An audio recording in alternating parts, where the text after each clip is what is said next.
여러분 안녕하세요. 산림기사 강사 김희성입니다. 자, 오늘부터 배워볼 것은 이 산림경영 1반입니다. 산림경영 1반에서는요. 경영의 형태가 어떻게 되는지, 그리고 뭐 벌채령, 벌기령, 뭐 윤벌기, 그 다음에 회기년 뭐 등등 우리가 산림경영학 그리고 임업경영학을 배움에 있어서 필요한 그 사전 지식들 배우는 단계라고 생각하시면 될 것 같습니다. 자, 한번 볼게요. 자, 임업경영의 형태, 임업경영의 임업경영이 어떤 형태를 가지고 있고, 그리고 형태라기보다는 원칙입니다. 임업경영, 정말 많은 분야에서 경영이 들어간다고 했어요. 그 경영마다 각자 가지고 있는 원칙들이 있습니다. 임업경영에서 이 임업에 대한 특성을 잘 살릴 수 있는 그런 원칙들이 존재를 하게 됩니다. 어떤 원칙들이 있는지 한번 볼게요. 첫 번째가 환경보전의 원칙입니다. 자연보호와 보건 휴영을 당연히 중요시 여겨야 되겠죠. 우리가 산림을 막 개발할 수는 없을 거예요. 그래서 환경보전은 일단 이 보호 기능은 일단 1순위. 환경보전의 원칙 1순위고, 다음 합자연성의 원칙인데, 합자연성의 원칙은 뭐냐면은 자연의 법칙을 존중해 줘야 된다. 자연의 법칙이란 우리가 그 생태계가 돌아가는 그 시스템 있잖아요. 자연이 지금까지 해오던 그 법칙들, 우리 인간이 인위적으로 거기에 개입해서 자연의 법칙을 깨버리면 안 된다. 자연과 하나가 돼야 된다. 자연의 그 법칙엔 따라줘야 된다. 법칙을 존중해줘야 된다. 그게 바로 합자연성의 원칙이고요. 자, 문제는 뭐가 나오냐면은 이 항송림 사상과 가장 밀접한 관계가 있다고 나와요. 합자연성의 원칙이. 그러면 이 항송림 사상은 뭐냐? 항송림 사상은 뭐냐? 이 항송림 사상은 이 산 있죠, 산. 산 전체를 우리가 하나의 유기체, 우리도 인간도 하나의 유기체거든요. 이 산 하나를 예를 들어서 인격이 존재하는 하나의 유기체로 보자는 거예요. 하나의 생물체로 보자는 겁니다. 산을 하나의 생명체로 보게 되니 이 산 자체를 존중을 할 수밖에 없겠죠. 우리가 산을 이렇게 깎아낸다든지 이런 행위를 함부로 할 수가 없겠죠.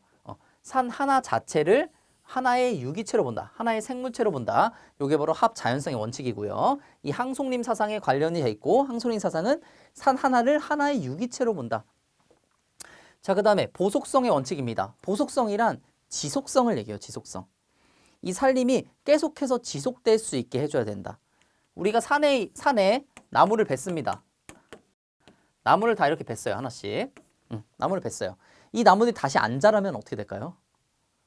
그럼 이 산림은 쓸모가 없게 되겠죠. 그러므로 다시 이렇게 나무들이 자랄 수 있게 해줘야 된다.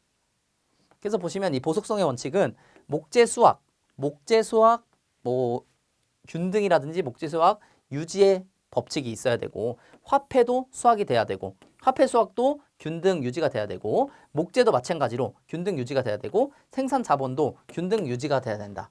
그래서 이 문제가 어떻게 나오냐면은 보속성의 원칙에 포함되지 않는 것은 뭐 이런 식으로 나와요. 여러분들은 이 목재 수학, 화폐 수학, 목재 생산 자본 등이 균등되고 유지된다. 이런 내용이 있으면은 이 보속성의 원칙에 해당이 되는 것입니다.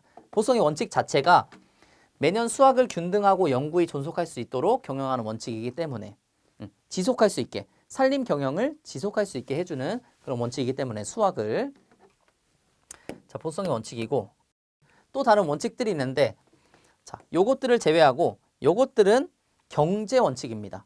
경제와 관련돼 있는 그런 원칙입니다. 자, 공공성의 원칙. 공공성의 원칙 뭔가 경제 원칙이 안 들어갈 것 같은데 경제 원칙입니다. 그래서 이게 시험에 나와요. 공공성의 원칙은 경제 원칙입니다. 자, 두 번째 경제성의 원칙인데, 경제성의 원칙이란 뭐냐면은 최소의 비용으로 최대의 효과를 발휘하는 원칙. 최소의 비용으로 최대의 효과를 발휘하는 원칙. 사실 이 경제성의 원칙은 이 지금 임업 경영뿐만 아니고 모든 경영에 포함이 되고 있어요. 적용이 되고 있어요. 모든 경영에 적용이 되고 있는데 이게 그렇게 좋지만은 않습니다. 이게 좋지만은 않아요. 경제성의 원칙이. 왜냐하면 우리가 예를 들어서 공사업체를 선정을 한다고 봤어요. 공사업체를 선정을 하는데 우리가 그런 경우가 있겠죠. 최소가 입찰을 띄우겠죠. 공사업체를 선정할 때 우리가 입찰을 띄우잖아요. 그렇죠? 입찰을 띄워서 거기서 막 다른 업체들이 막 오겠죠. 업체들이 오는데 가장 저렴한 대로 무조건 하면은 우리는 돈을 적게 들일 수 있겠죠. 하지만 결국에 그런 데서 하면은 나중에 문제가 발생을 한다. 퀄리티도 안 나온다.